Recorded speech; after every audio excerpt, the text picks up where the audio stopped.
Amén quiere decir así. Así sea. Sonríe, el Señor le ama, hermano. No crea que por preocuparse las cosas se solucionan. Dios es el que está en control.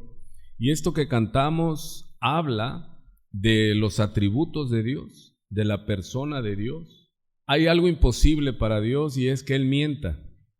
Para Dios es imposible que mienta, porque en el momento que Él incumple lo que Él dijo, deja de ser Dios. Santo, santo, santo.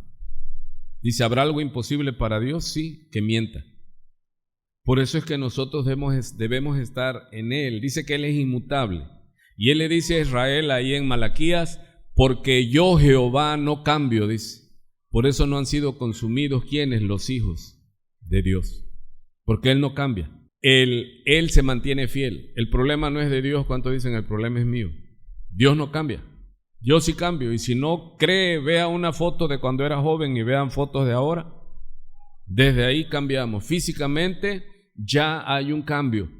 Y hay un cambio en nuestra psique, en nuestra madurez. Hay cosas que no entendíamos igual a los 15 que a los 30, que a los 60. Nosotros vamos cambiando y debe ser que el cambio sea para bien, que crezcamos en la gracia y en el conocimiento del Señor Jesucristo. ¿Y en qué debemos de confiar? Que Dios, Él no cambia, hermano. Y eso nos debe dar confianza, porque todo cambia, dice, los cielos y la tierra. ¿Qué significa? ¿Qué ejemplo da esta figura? El mundo cambia, el mundo es cambiable, es maleable. El mundo lo que hoy le llama bueno, mañana le llama malo. Y eso ya está profetizado en las Escrituras. ¿Qué debe producir en ti y en mí? Que Dios es inmutable, que Dios no cambia. ¿Qué debe producir en nosotros? Confianza. Aleluya. Porque dice que nuestra esperanza está ¿en quién? En Jesús. Y si está en Jesús, nada ni nadie nos podrá arrebatar del amor de Dios que está ¿en quién? En Cristo Jesús. Aleluya. Así que creamos, hermano. ¿A qué nos reunimos? A estudiar la Escritura. Recuerde que el estudio de la Escritura debe ser expositivo, porque lo que transforma el alma es la palabra de Dios. No es filosofía, no son argumentos humanos, no es qué está de moda hoy en la iglesia, no. Dios es el mismo de ayer, de hoy y de siempre. La moda es para el mundo. Dios para su iglesia permanece para siempre. Dice que los cielos y la tierra pasarán, mas su palabra permanece ¿para cuándo? Para siempre. Así que su palabra es viva y eficaz, Hebreos 4:12, y más cortante que toda espada de doble filo. ¿Y qué hace una espada de doble filo? Penetra y corta, hermano. Y ahí vemos que habla de todo el ser, espíritu, alma y cuerpo. Discierne las intenciones, los pensamientos y las intenciones del corazón. Y nada puede estar oculto delante de los ojos al cual vamos a dar cuenta. Así que, ¿qué necesitamos hoy? Estamos en la carta a los tesalonicenses. Estamos en Primera Tesalonicenses. Si usted está llegando, tiene Biblia a la mano, abra su Biblia. Recuerde que es bueno, que es meditar. ¿Qué dice el Salmo 1? Bienaventurado, dice, habla de la palabra de Dios, que en ella está su delicia y que en ella medita de día y de noche. Amén. La palabra viva es el ancla a nuestras almas, es lámpara a nuestro camino. Salmo 119, verso 105, dice, porque lámpara es a mis pies tu palabra y lumbrera a mi caminar. Nosotros como iglesia, como nacidos de nuevo, debemos estar firmes en que para estar anclados, vea esta figura, para no ser movidos, para no ser arrancados de nuestra posición y llevados mar adentro, nosotros debemos de permanecer firmes en su palabra. Aleluya, porque esto es lo que Dios nos manda. Llevamos ya, solo del capítulo 4 y 5, llevamos hoy la cuarta exposición. el cuarto estudio solo de Primera Tesalonicenses capítulo 4 y capítulo 5. Ya está usted allí en Primera Tesalonicenses capítulo 4 y 5. Esta es una de las cartas más antiguas, aunque en el acomodo de nuestras Biblias aparece adelante, pareciera que fueran de cartas más nuevas, ¿no? Antes de los evangelios, la primera carta que se envía es esta de Pablo a los tesalónicos. ¿Cómo la ve? Es una carta antigua, hermano. Está mucho antes que las cartas de Pedro, antes que los evangelios, mucho antes que la iglesia, que la carta de Juan, que el evangelio de Juan, casi 100 años antes de Apocalipsis. Entonces, ¿qué estaba sucediendo? ¿Qué es lo que leímos? Y vemos ahí al final de Primera de Tesalonicenses 5, dice que él, en la despedida y la bendición, dice en el verso 27, ya está por allí en el verso 27, ¿qué es lo que dice muy reverentemente el apóstol Pablo al liderazgo de la iglesia en Tesalónica? Les dice: os conjuro por el Señor. Wow, qué solemnidad del apóstol Pablo. Vemos algo similar así en Pablo a Timoteo, donde le dice: te encarezco delante de Dios el Padre y de su Hijo Jesucristo, que ha de juzgar, dice, a los vivos y a los muertos en su parucia. Imagínense qué solemnidad de Pablo a Timoteo. Le dice todo esto para afirmarle que prediques la palabra a tiempo y fuera de tiempo. Y aquí, ¿qué les dice Pablo a los tesalonicenses? Os conjuro, dice. O sea, esto es algo muy solemne. O sea, por Dios te pido, les dice a los líderes en Tesalónica. Mire lo que les pide: que esta carta, ¿sí está allí? Que esta carta físicamente que Pablo le envió a los tesalonicenses se lea a todos los santos hermanos. ¿Sí? ¿Cómo era el evangelismo, la edificación de la iglesia en el primer siglo? Era a través de cartas. No habían copias como ahora tenemos, no habían los aparatos inteligentes que ahora tenemos y está la escritura allí. No, ¿cómo era la dinámica de un culto? Llegaban los hermanos y ¿qué es lo que se hacía? Se leía la Biblia, las cartas que había, y esto los hacían los pastores de cada congregación, leían la palabra. Y eso no debe de cambiar, hermano. ¿Qué debemos de hacer en la iglesia de Cristo? Venir y ¿qué? Y escuchar la palabra, porque dice Romanos 10, ¿qué? 17, que el oír, que la fe es por el oír, y por oír ¿qué? Filosofía, la declaración del momento, no, la palabra de Dios. Es por el oír. El que tenga oídos para oír. ¿Cómo es que nosotros crecemos, hermano? ¿Por la vista? No, por la vista decrecemos. ¿Cuántos están allí? Aunque usted vea el mar agitado y las olas, dice que no pongamos nuestros ojos en ello, sino en el Señor Jesucristo. Pero la fe entonces es por el oír. Dios es espíritu y Él habla. Y Él, a través del Espíritu Santo, toma la palabra que se habla en la congregación y con ella ¿qué? Nos guía, nos hace crecer, nos convence de pecado. Y esto es importante, hermano. No, es que yo ya no quiero llegar a la iglesia y el pastor va a predicar siempre lo mismo. Sabe que en una iglesia se tuvieron su junta los ancianos gobernantes y empezaron a cuestionar que qué necesidad, qué fin, qué propósito, qué ventaja tiene la predicación, decían. Hay que quitarla y que solo haya alabanzas, decían ellos, porque mira cuánto se predica y no pasa nada. Entonces le dijeron eso al pastor principal, ya anciano, y él dijo: miren, dice, yo no me acuerdo lo que me dio de desayunar mi mujer hace 20 años, dice, ni lo que me dio de comer hace 15 o hace 10 o hoy por la mañana, dice. No me acuerdo. porque era el tema. Dice, usted pregúntele a la iglesia de qué predicó el pastor el domingo y no se acuerda. Si quitemos la predicación. Pero ¿qué es lo que dijo el pastor? Hermano, ¿usted se acuerda de algunas predicaciones? No, ¿pero qué? Dice el pastor principal, dice, pero estoy seguro, dice, no me acuerdo de lo que comí, ni siquiera ayer o antier, pero sí estoy consciente de algo, dice, que es a través de ese alimento que yo me sostengo. ¿Sí? Muchas veces, hermano, escuchamos la palabra y no nos acordamos, pero ¿cuántos creen que es por esa palabra todos los días que nosotros somos mejores siervos hoy día?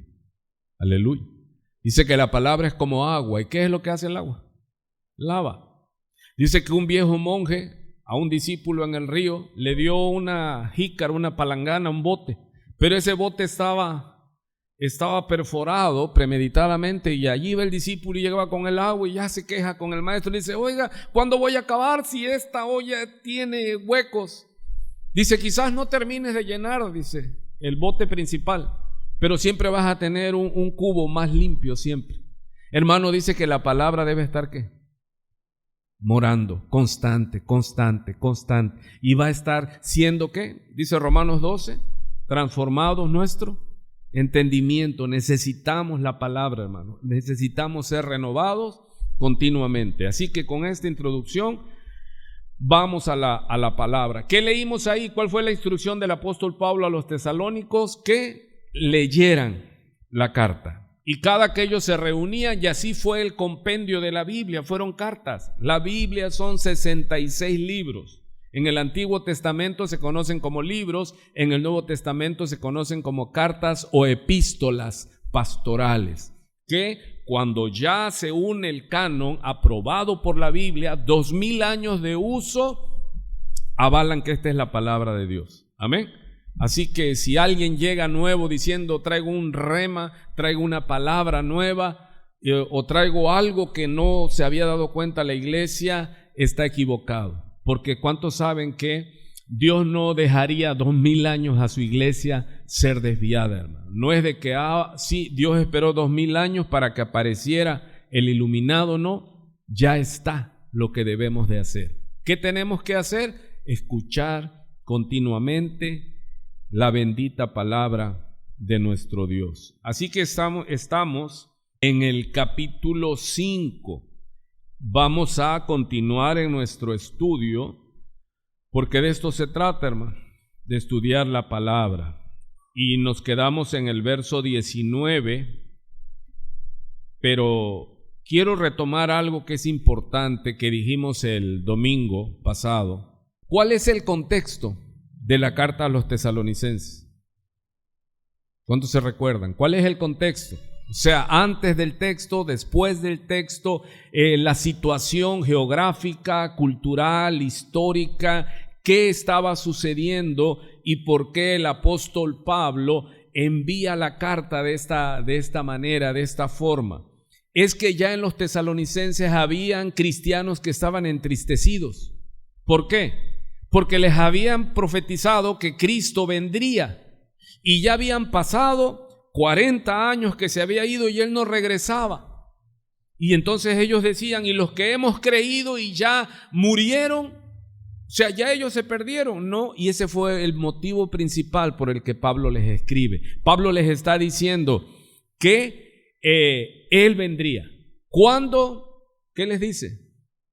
El día y la hora nadie la sabe. Entonces el contexto es la parusia de Cristo. Hermanos, Él no miente, Él prometió que vendría. ¿Cuántos dicen amén? Cristo viene. Ahora, ¿qué es lo que hay que entender? Está el arpazo, se llama. O sea, el arrebato de la iglesia, ¿sí? Y la venida de Cristo, establecer el reino milenial. ¿Qué es lo que tengo que tener claro? Las señales para cuándo son, para quiénes son. ¿Para todos? No. Para el arrebato no hay señal. Dígale que está a su lado, no hay señal, hermano. ¿Cuándo va a venir Él? Así que más vale estar atentos. No hay señal. Porque muchos cuando empiezan terremotos, guerras, pandemias, dicen, ahí están las señales, ya Cristo viene. No. Antes de que Cristo venga se tiene que llevar a su iglesia. Ya estas son clases pasadas.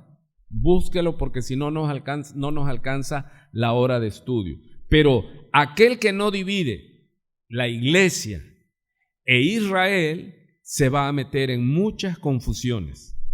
Una cosa es el plan de Dios para ¿quién? Para Israel. Y otra cosa es el plan de Dios para la iglesia. La iglesia de Cristo está formada ¿de quién? ¿De qué personas? ¿Qué es lo que dice cuando se habla de la salvación, cuando se habla del evangelio? Romanos 1, 16 y 17, porque no me avergüenzo del evangelio, porque es poder de Dios para salvación. ¿A quién primeramente dice? Al judío primeramente y también al griego.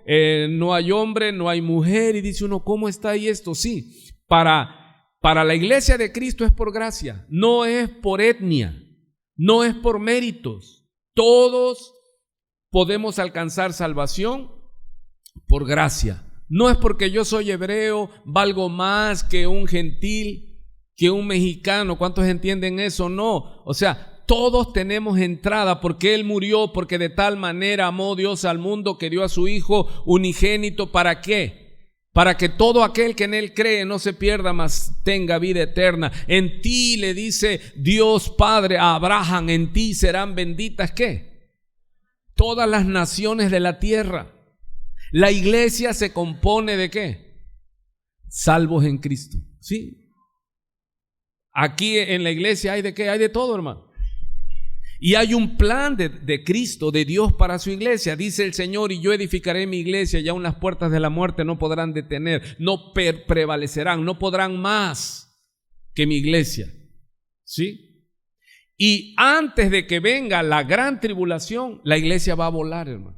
De eso se está hablando en Tesalonicenses. A partir del capítulo 4, del 16 en adelante, Pablo ya toma esta profecía, que más vale que la creamos. Hermanos, ¿será posible que en un abrir y cerrar de ojos la iglesia se vaya? Vuele. Está escrito. Pero ¿cuántos tienen problemas de que es que la pretribulación, la mesotribulación, la posttribulación? Si usted no separa iglesia e Israel, usted va a hacer un nudo su doctrina.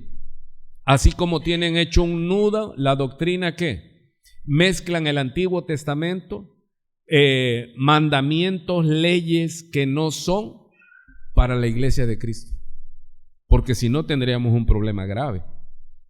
Tendríamos que los varones circuncisión, las mujeres ni entrarían al templo, hermano, porque no les era permitido, ni siquiera hablar, no nada, afuera.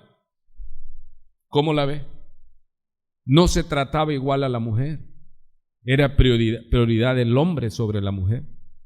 Y Cristo llega y ¿qué hace? Rompe esas barreras, rompe la pared intermedia y todos podemos ser salvos, sea hombre, sea mujer, sea esclavo, sea libre, sea rico, sea pobre. ¿Qué necesitamos? La obra de Dios en nuestras vidas. Y entonces lo que se forma es la iglesia. Y es una iglesia transcultural. ¿Qué significa eso, hermano? ¿Necesitamos pandero? Porque hay iglesias hoy día, aquí incluso en la región, que si no traen pandero, dicen, no, es que debe traer pandero. Y debe haber, ¿cómo se llaman las muchachas que se ponen al frente? Y tienen que, porque hay claves. Si le hacen así y asá, si no le haces con la izquierda, en fin, hay unas cosas que han enredado, hermano. Nosotros no somos judíos, somos gentiles. ¿Y cuánto le dan gracias al Señor? Y no es nuevo, ya estábamos en el plan, desde Abraham, ¿sí? ¿Qué íbamos a hacer? Salvados por gracia. Muy bien. ¿Y por qué es una iglesia vigilante? ¿Qué es lo que tenemos que estar vigilando? Avisando y siendo vigías para los demás, sí, pero principalmente debemos vigilar nuestras vidas. Porque si en un abrir y cerrar de ojos volaremos, ¿qué nos demanda? Ser santos. porque sin santidad nadie verá al Señor. Ok, eso es todo. Repetición. Vimos en el capítulo 5 que ya hablamos acerca del verso 12, de reconocer al liderazgo, de soportarse, de alentarse los unos a otros, sostener a los débiles, cuidar que la iglesia no se haga maldad, no se pague mal a nadie por mal. Vimos el domingo, estad siempre gozosos, la importancia del gozo. Hermano, ¿cómo se puede estar siempre gozosos? ¿Cuál es el fruto del Espíritu Santo? Ya es repetición de la clase del domingo. Recuerde que yo predico enseñando y enseño predicando, hermano. Aleluya. ¿Cómo podemos estar siempre gozosos? Gálatas 5:23, más el fruto del Espíritu es amor, gozo. ¿Por qué es tan importante el gozo? Porque si usted no tiene el gozo, es que quiere decir que no tiene el Espíritu Santo. Y si no tiene el gozo, en usted va a empezar a germinar una raíz que se llama amargura. ¿Por qué no me va bien a mí? Porque ¿qué es lo que vende hoy día la iglesia emergente? ¿Qué te profetizan? ¿Qué te prometen? Que si te vuelves a Cristo, vas a ser bendecido, prosperado, rico y sin problemas. ¿Y cuántos entienden que eso es una falsedad? ¿Cuántos son cristianos? ¿Qué tiempo tiene que te convertiste, que el Señor te alcanzó? Pues algunos tenemos muchos años. ¿Y cómo ha sido nuestra vida, hermano? Casi somos conocidos como varones de dolores, experimentados más en quebrantos que en cosas buenas. Por eso que cantábamos, aunque esté en la tormenta, aunque las cosas estén contrarias, mi esperanza está en Él, hermano. Porque este valle que estamos cruzando es un valle de sombra, de muerte. Dice la Escritura que a nosotros no solo se nos ha concedido creer en Cristo, sino que padezcamos juntamente con Cristo. Solamente el hecho de vivir, ya pasando los 40 se acabó la garantía y empiezan a ¿qué? Te duelen las rodillas, te duele la cintura, te duele la espalda, te duele todo, hermano. ¿Y con quién nos quejamos? No, es que así nacimos defectuosos por el pecado que está en nosotros.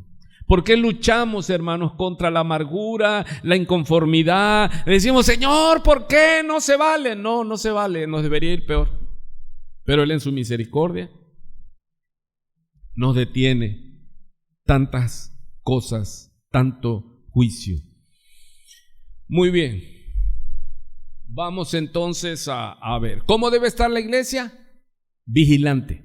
¿Vigilando a quién? ¿La paja en el ojo ajeno de las personas, de nuestros hermanos? No. ¿A quién me debo examinar? Hermano, hermana, si Cristo viniera ahora y se toma a sí mismo, ¿cuántos han oído que Él le dice a sus discípulos que Él iba a preparar morada para que donde Él esté, ellos también estuvieran? ¿Sí? Dice, porque vendré otra vez y me tomaré a mí mismo. ¿Qué significa tomarse a sí mismo? Nosotros somos templo del Espíritu Santo. El Padre, el Hijo y el Espíritu Santo son uno. Y así que todos los que tengamos el gozo, fruto del Espíritu Santo, Él cuando venga, ¿a quién se va a tomar? A sí mismo.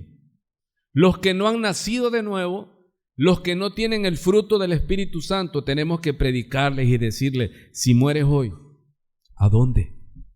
¿Cuántos de los que estamos aquí, si tú mueres hoy, sabes que tú le verás no para juicio, sino para escuchar, entra, buen siervo, sobre poco, has sido fiel, sobre mucho, te pondré, entra al reposo de tu Señor. ¿Sabe que hoy día hay confesiones de fe que exaltan tanto el reposo? El día del Señor, el sábado, dice, y adoran el sábado más que al Señor del sábado.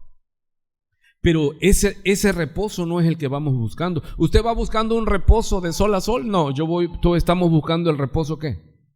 Eterno, donde toda lágrima será secada, donde no habrá más llanto ni más dolor, donde ya no va a haber dolores, donde no va a haber diabetes, hipertensión, cáncer, incomprensión, porque el pecado será quitado.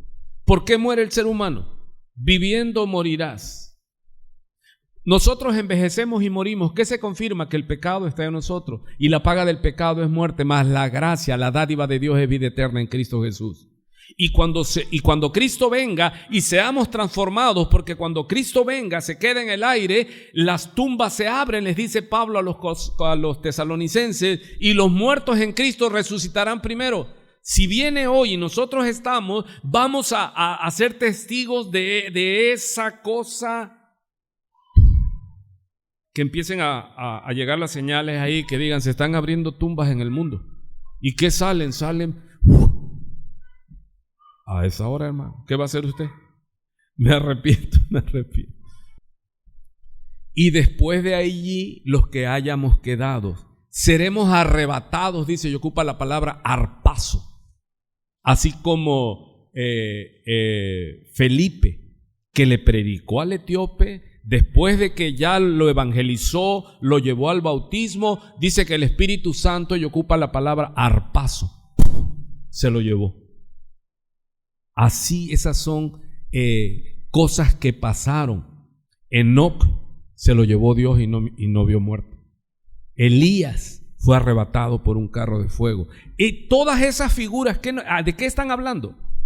De que la iglesia va a ser quitada antes de que venga el juicio, antes que venga la tribulación, porque dicen tesalonicenses que Dios no nos puso para ira, hermano, sino de qué nos salvó Cristo. Diga, Cristo es el Salvador. ¿De qué te salva Cristo? De la ira del Padre.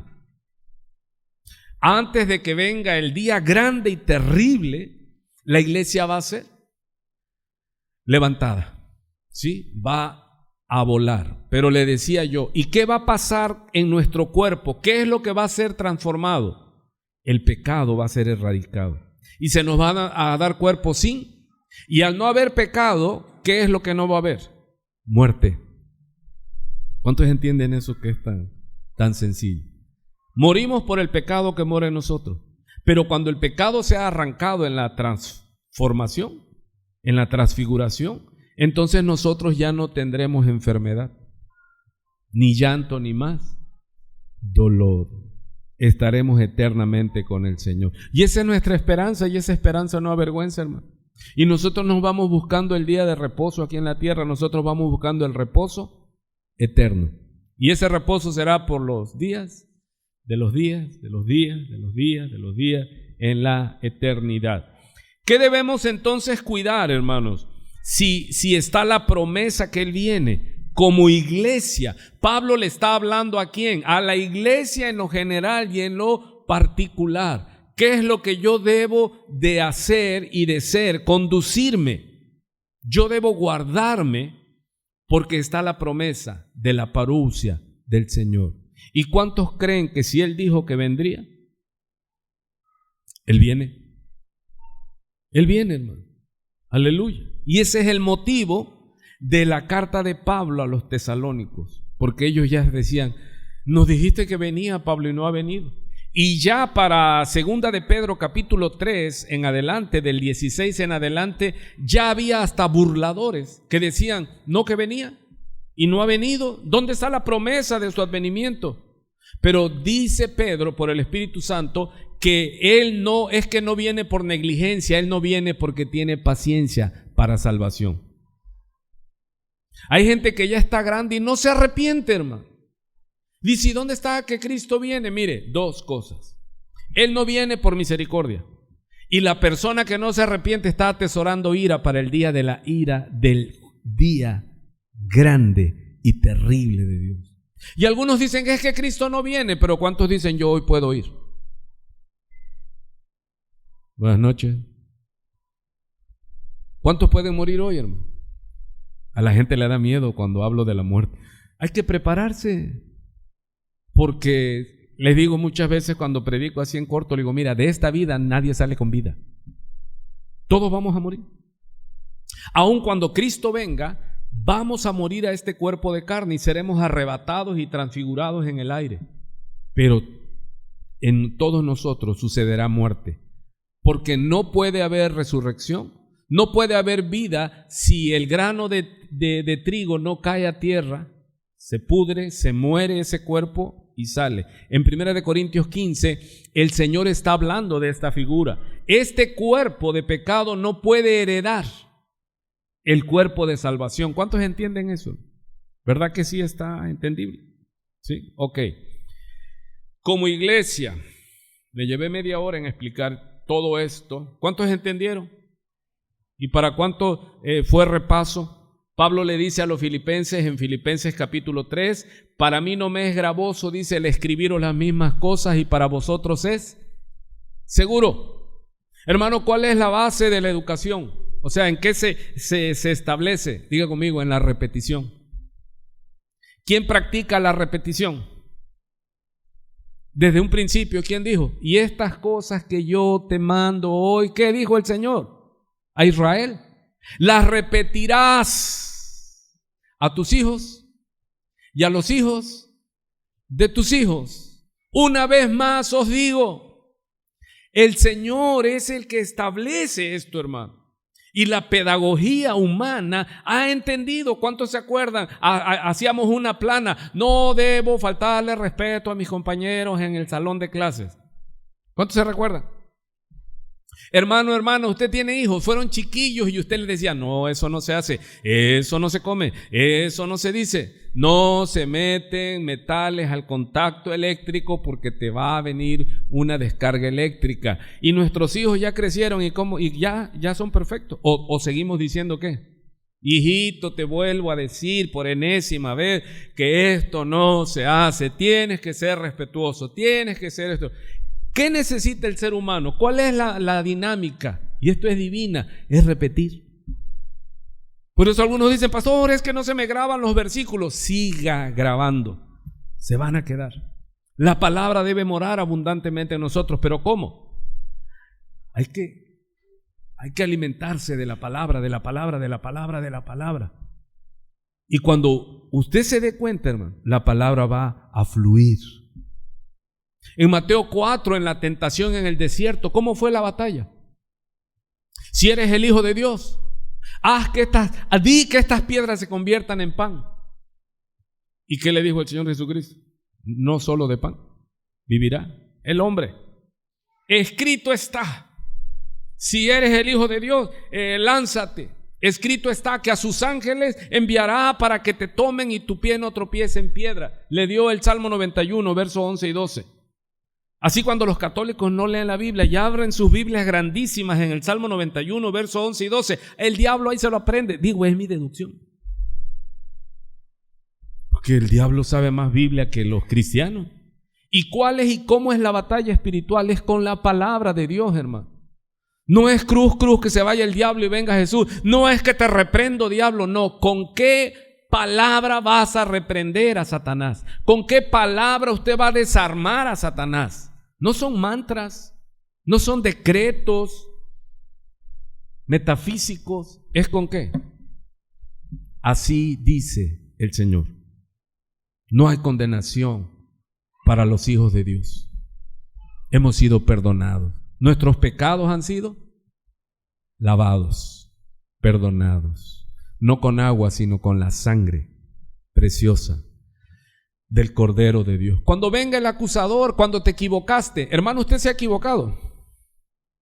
Están diciendo, ay, la regué. Pero el que confiesa que se equivocó y procura no volverlo a cometer, este alcanza misericordia. ¿Sí se oye? Ok. Entonces nos quedamos en no apaguéis. Hemos tenido problemas con estos benditos cañones, tenemos un problema de corriente, pero ¿cómo dice el mundo? Al mal tiempo, buena cara. ¿Y eso dónde está en la Biblia? Que Romanos 8, y sabemos 8, 28. Y sabemos, dice, que a los que aman a Dios, es porque a veces, como dice la Biblia, todas las cosas ayudan para bien. No vayas tan rápido. Romanos 8, 28 habla de un convencimiento. Dice, y sabemos, más de uno, que a los que aman a Dios, o sea, no es a todos. Romanos 8:28, si duda de mi memoria, habrá su Biblia en Romanos 8:28, y dice, y sabemos, dice el apóstol Pablo. Ese capítulo 8 es maravilloso como todo en la Biblia. Pero es tan hermoso, porque ¿cómo comienza diciendo Romanos capítulo 8, verso 1? Dice, ninguna condenación hay para los que están en Cristo Jesús, para los que no andan conforme a la carne, sino conforme al Espíritu. Wow, ¿cuántos dicen wow? Nada es que la maldición de esto, la maldición del otro, es que esto. Ninguna maldición hay, porque Cristo se hizo maldito para que usted y yo nos hiciéramos benditos. Él bebió la copa de la ira de Dios para que usted y yo bebamos la copa de la comunión en Cristo Jesús. El domingo tenemos Santa Cena, hermano. Queremos no fallarle cada primer domingo de mes. Y febrero, marzo queremos cumplir la segunda ordenanza. Recuerde que hay 2 ordenanzas para la iglesia. No hay 7 sacramentos, no hay, es la cena del Señor y ¿qué? Y el bautismo en agua. ¿Sí? Ese es orden. Ok, entonces ¿qué dice Romanos 8:28? Y sabemos, hermano, esto debe de ser algo rema en nosotros. Y saber y estar convencidos que a los que aman a Dios, no es a cualquiera. ¿Y cómo sé que amo a Dios? Amas a tu hermano. ¿Y cómo sé que amo a Dios? Amo las cosas de Dios, la vida de piedad, amo su palabra, amo mi congregación, amo a mis hermanos. ¿Qué más? ¿Cómo sé que amas a Dios? Que me esfuerzo en obedecer su palabra, en vivir una vida santa, apartada del mundo. Me esfuerzo. ¿Cómo sé que amo a Dios y tengo el amor de Dios? Que obedezco a Dios. ¿Y qué es obedecer a Dios? Perdonar. Cuando alguien le hace algo malo y usted no lo perdona, el mal se lo hace usted. Entonces, y sabemos que a los que aman a Dios, ¿está toda la iglesia ahí? No. ¿Ese filtro qué dice? ¿A los qué? ¿Cuál es entonces esta revelación, esta confirmación? Y sabemos, dice el apóstol Pablo, que a los que aman a Dios, y aquí viene la promesa, todas. Y en ese todas, ¿qué incluye? ¿Se acuerdan cuando les he dicho en broma que la palabra todo se compone de 2 palabras, to y do, que significa todo? ¿Cuánto dicen, wow? Algunos no la captaron. Todo, hermano, todo lo que venga, todo lo que suceda, debemos tener nosotros la plena confianza que eso es para bien. Salgo y me estampan el carro y dice, ¿cómo eso va a ser una bendición? Sí, ¿por qué? Porque me hace formar carácter. ¿Cuántos están entendiendo eso? Es que al que le va todo bien, nació en pañales de seda y todo bien, es un cristal, hermano. Necesita ser quebrado. ¿Cuántos ya han sido bastante quebrantados? ¿Cuántos dicen, yo ya puedo decir que soy varón de dolores todavía? ¿Experimentado en qué es tu experiencia? En sufrimiento. ¿Pero qué hace? Hermano, sabe que el quebrantamiento es divino. Y esa es otra enseñanza, se la vamos a dar el domingo. Sabe que el quebrantamiento es divino. ¿Por qué Dios nos quebranta? Porque si no estamos quebrantados, no le buscamos. Cuando todo me va bien, me olvido de Dios. Usted, Santísimo Pastor, yo. Cuando tengo dinero, cuando no me duele nada, cuando los astros están a mi favor, cuando le hablo a mi esposa y me dice, dime, gordo, ¿qué pasa? ¡Wow! Pero cuando, ahí me olvido de Dios, ¿no? Me olvido de orar.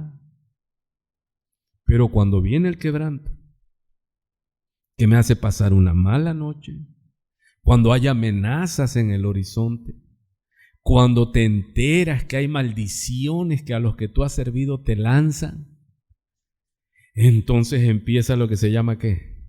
Quebranto. Dice David, bueno me ha sido el haber sido quebrantado, porque antes de haber sido quebrantado, ¿qué dice David? Soberbio andaba yo. ¿Cuántos tienen problemas con la soberbia? Si usted ha nacido en esta tierra, de este lado del sol, usted es soberbio. Usted tiene problemas con la soberbia. ¿Por qué nos ponemos tan mal cuando nos enteramos que alguien habla de nosotros? ¿Qué hablaron de nosotros? Pero si yo soy. ¿No? Y somos quebrantados. Y cuando somos quebrantados, ¿sabes a quién buscamos? Los hijos de Dios.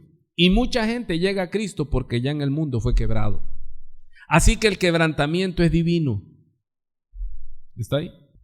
Póngale un punto y aparte, luego lo tratamos. El domingo vamos a hablar de eso. Pero lléveselo de tarea, el quebrantamiento es. Así que cuando vienen cosas malas, yo como hijo de Dios y como amante de Dios con todo mi corazón, y yo entiendo que Él es soberano, que Él es perfecto, que nada sucede sin que Él lo permita, y si me sucede algo contrario, ¿qué debo de comprender? ¿Es el karma? ¿La mala suerte? No. El diablo, te reprendo, diablo. ¿Qué diablo reprende si el que lo permitió, lo dejó pasar, es tu papá? Y si papá lo dejó pasar, ¿es por qué? Para provecho. Porque volvemos a Romanos 8:28. Sabemos que a los que aman a Dios, todas las cosas que vengan a tu vida, o acaso se le escapó a Dios algo, dejaría de ser Dios. Todo lo que venga a tu vida es porque Dios lo permitió. Y todo lo que Dios permite es con un propósito. Job en su vida que le cayó de todo, hermano. ¿Qué es lo que dijo Job? ¿Cómo alaba al Padre? Dice, pero yo sé que en nada halló despropósito en Dios, porque Dios es un Dios de propósito. Dios todo lo que hace, permite, es para que crezcamos nosotros. Mire, una persona cuando todo le va bien no crece, hermano. Las personas cuando forman carácter es cuando luchas contra la corriente. Amén.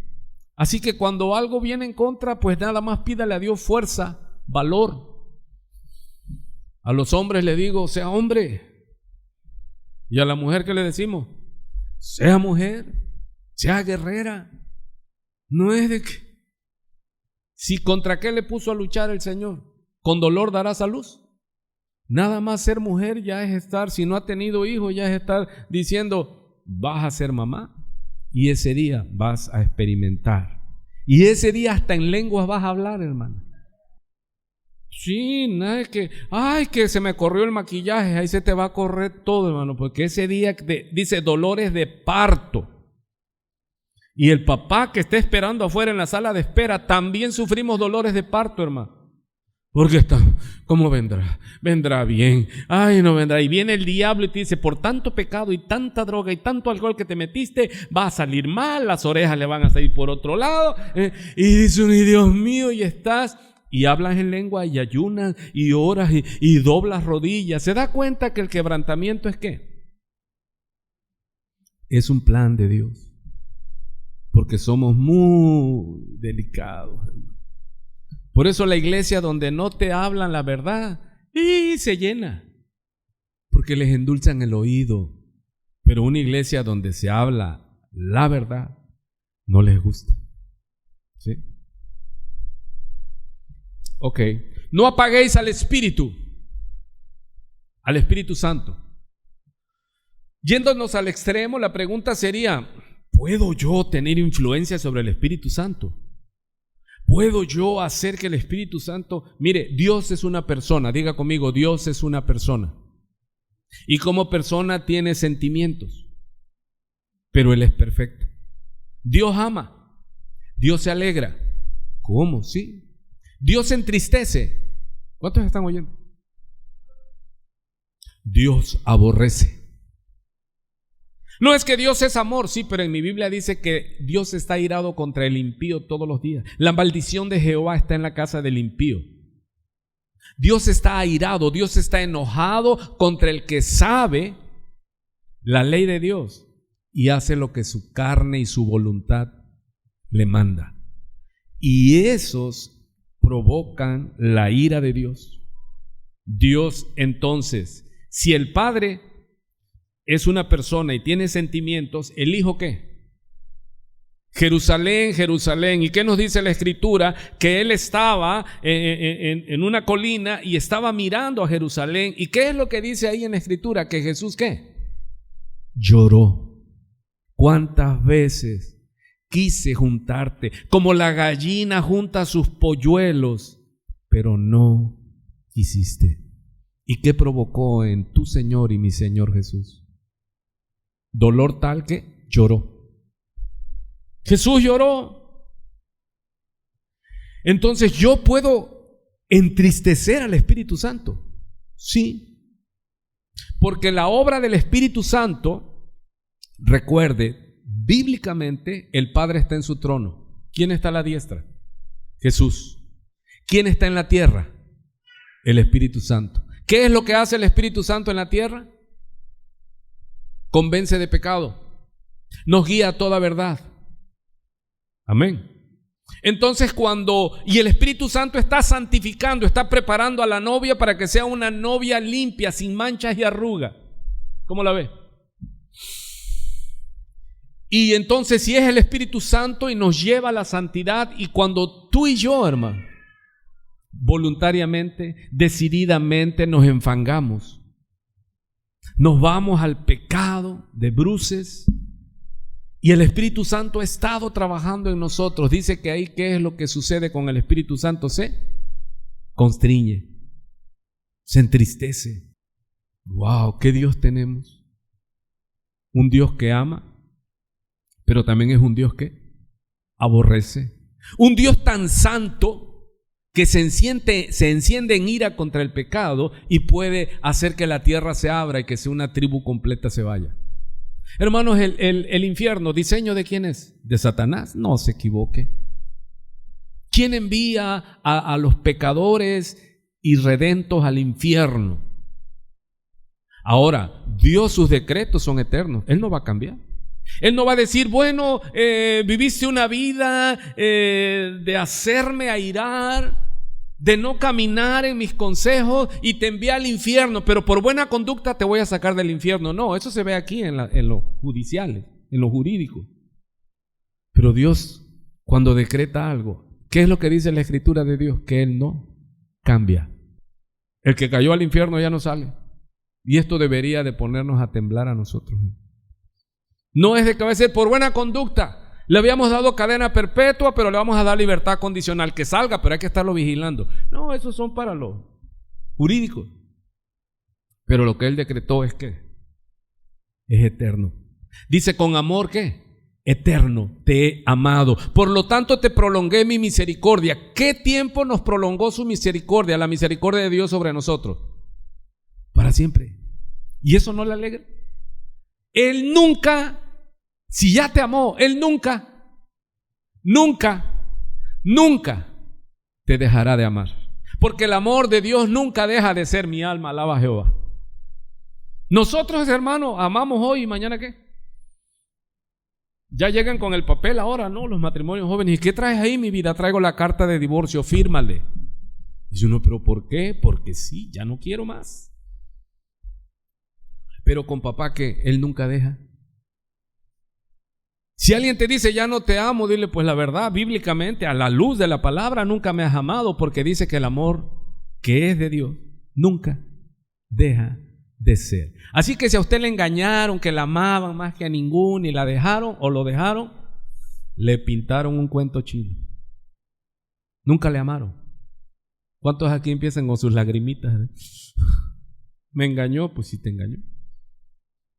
Pero cuando estamos en Cristo, hermano, no importa que nos vayamos haciendo mayores. Cuando tú amas, tu amor no está sustentado en la carne.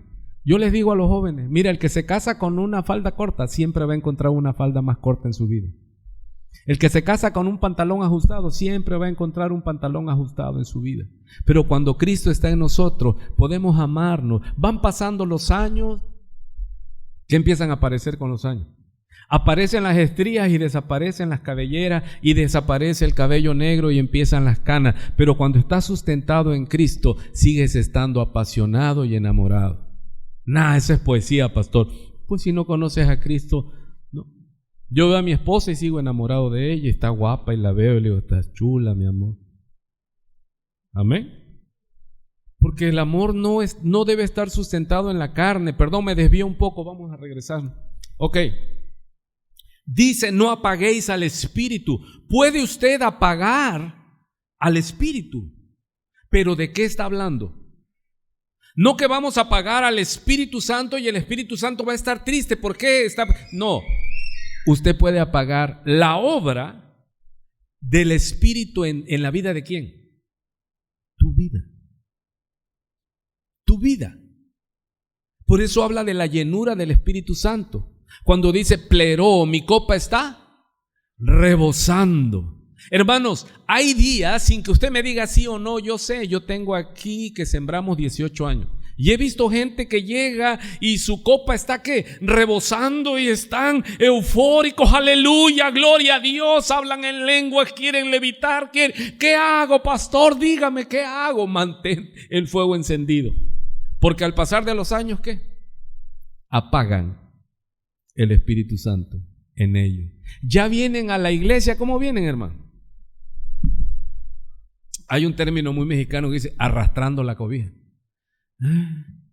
Ya llegué a la iglesia, hermano. Y no que decías, yo me gocé con los que me decían a la casa de Jehová iremos, pero 5 años después, 10 años después, ¿cómo está la obra del Espíritu Santo en ti?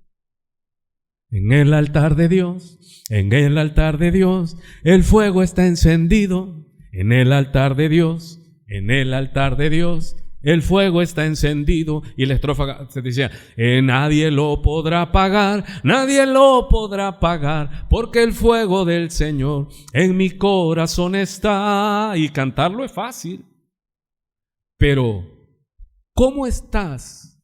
Si se pudiera ver tu nivel, ¿cómo está la obra del Espíritu Santo en ti?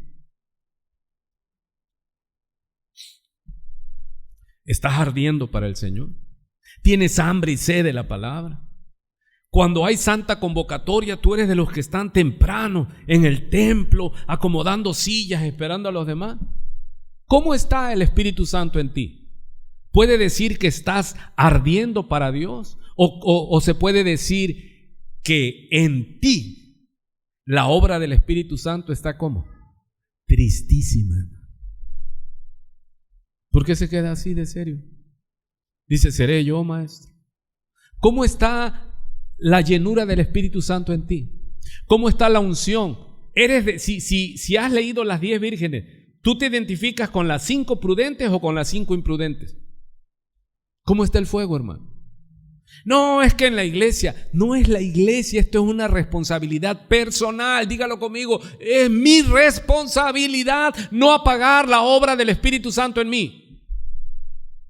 No es asunto mío en la vida del hermano. Lo exhorto, lo animo, como dice, pero aquí cada uno tiene que procurar, porque cada uno de nosotros tiene que ocuparse en su salvación. ¿Tienes que ocuparte en qué? En tu salvación. No tienes que andar viendo, organizando, a ver ese cómo está, a ver el otro cómo está. No, tú ocúpate de tu salvación. ¿Y cómo puedo hacer? Porque se me está acabando el tiempo. ¿Cómo puedo hacer que el Espíritu Santo se avive en mí? ¿Cómo se puede hacer? Si vosotros, siendo malos, sabéis dar buenas dádivas a vuestros hijos, ¿cuánto más si le pedimos el Espíritu Santo al Padre nos dará? Este caminar se trata de mantenernos ¿qué? Llenos del Espíritu Santo. Porque ¿de qué tratan las parábolas que el Señor hizo? Las viudas, el siervo, que dice: no, mi Señor tarda en venir. ¿Sabes qué sucede con los cristianos longevos? Con los cristianos que ya tienen, pero ya nadan de muertito, como yo les digo. Ya perteneces a la iglesia fulana, si oyes iglesia está potente, pues ni tanto. El que está nadando de muertito es él. No, hermano, esto es personal. Dígale que está a su lado: esto es personal. No es ni de mi esposa, ni de mis hijos, ni de mis nietos. ¿Es qué? Personal. Por eso Pablo, por el Espíritu Santo, está dando la instrucción: no apaguéis al Espíritu. Porque imagínate, ¿por qué está hablando esto? Porque hay promesa de la venida de Cristo. Y si Cristo viene y tú ya está, puedes sufrir, no pérdida, Cristo te lleva. Hermanos, pero si Él tarda en venir, qué triste Y lo digo con conocimiento de causa. Qué triste es ser cristianos que solo andan como un pabilo que humea o una caña cascada. Yo los veo, hermano. Yo digo, mira, esa persona antes oraba, en verdad. Tengo el testimonio de una persona que me dice, pastor, dice, me ganó el diablo. ¿Por qué? Dice, no, dice, yo recuerdo que antes yo salía de la casa, dice, había un árbol enfrente de mi casa, y yo si lo veía triste, dice, yo me le iba encima al árbol, le ponía manos y le decía, Padre, mire, este árbol es tu creación y está triste, Señor, quita toda tristeza, toda plaga. Oraba. Quien lo viera que iba a decir, ay, es un fanático, está loco. Pero eso es para que veamos cómo puede estar una persona. Veía los animalitos, Padre, mira los animalitos. Si ese hombre andaba, dice, ahora no oro por nadie, dice. Y su vida está mal. Y yo lo conocí porque yo le prediqué el evangelio. Y él me confesó algo. O sea, sí es cristiano, quiere de Dios, pero ¿dejó qué? Dejó la fuente de vida eterna. E hicieron para sí, dice, cisternas. Y estas cisternas están rotas y no retienen el agua. Volvamos al Señor. Esto no es de que iglesia fulana, es que esa iglesia está avivada, voy a ir, ni vayas porque la vas a pagar.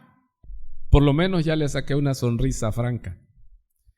Están buscando qué iglesia está encendida. Yo le digo, ni vaya porque es un tonel de agua congelada. Esto es una búsqueda personal. Y si tenemos la promesa que Él viene, qué hermoso es que Él te encuentre como. Sí, ven Señor Jesús. Aleluya. Oramos y nos vamos. Nos ponemos en pie.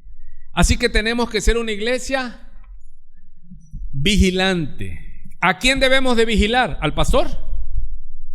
¿A mi hermano fulano? No. Examinaos a vosotros mismos. Amado, y si yo te hago una pregunta esta hermosa noche, del 1 al 10, del 10 al 1, ¿cuál sería tu nivel? Usted manténgase serio, así como serio, profundo. No empiece a decir, no queremos. Sí, ya sabemos, por el fruto sabemos en qué nivel están los cristianos. Hay muchos que ya apagaron la obra del Espíritu Santo en ellos. Hermanos, si el Señor Jesucristo dice, si nosotros necesitamos mantenernos ¿qué? Llenos del Espíritu Santo. ¿Y a dónde voy? ¿Dónde lo compro? Algo, no, venid y comprad sin precio. Decirle a Dios, Padre, ¿qué? Padre, lléname de ti, Señor. Lléname de ti, Señor. Señor, reconozco, confieso en esta noche que ya no estoy igual. Por eso dice la palabra, examinaos a vosotros mismos para ver si estás en la fe, porque sin fe es imposible agradar a Dios. Hermano, aquí no se trata de que es que la iglesia esto, es que la iglesia el otro. No, yo cómo estoy. Estoy solo viendo obstáculos, estoy solo viendo defectos, estoy solo viendo... No. Yo debo examinarme a mí mismo. Padre, y hoy venimos y confesamos delante de ti que ciertamente nos hemos apagado, que ciertamente hemos dejado el primer amor, que ciertamente ya no te amamos igual, Señor. Ciertamente estamos buscando excusas, pretextos, ya no nos alegramos, como dice en tu palabra, yo me alegré con los que me decían, a la casa de Jehová iremos.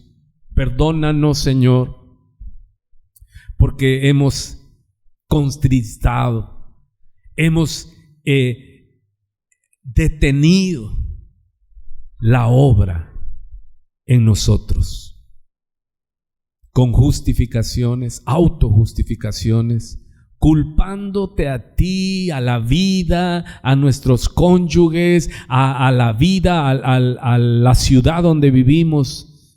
Y no es así. Tenemos que confesar, estoy así, soy lo que soy y estoy como estoy, porque es lo que mis decisiones me han llevado. pero quiero volver, Señor. Hazme volver. Yo quiero que el río de vida fluya en mí, salte, brinque para vida eterna, Señor. Que cambies mis desiertos, mis soledades. Cambia, Señor. Perdóname la negligencia. Me he apartado de la oración, de la búsqueda. Ya no leo tu palabra, ya no escucho tu palabra, ya no lloro ante tu palabra como antes. Me he endurecido. Pero eres tan hermoso, Dios, que nos has traído esta palabra. No es casualidad que estemos aquí. No es casualidad que estén algunos conectados escuchando. Y no es de ponerse a decir, es que es la iglesia fulana, es el predicador. No.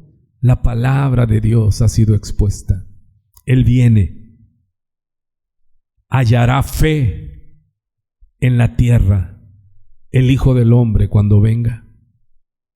Se tardará en hacerles justicia a los que claman, a los que oran de día y de noche.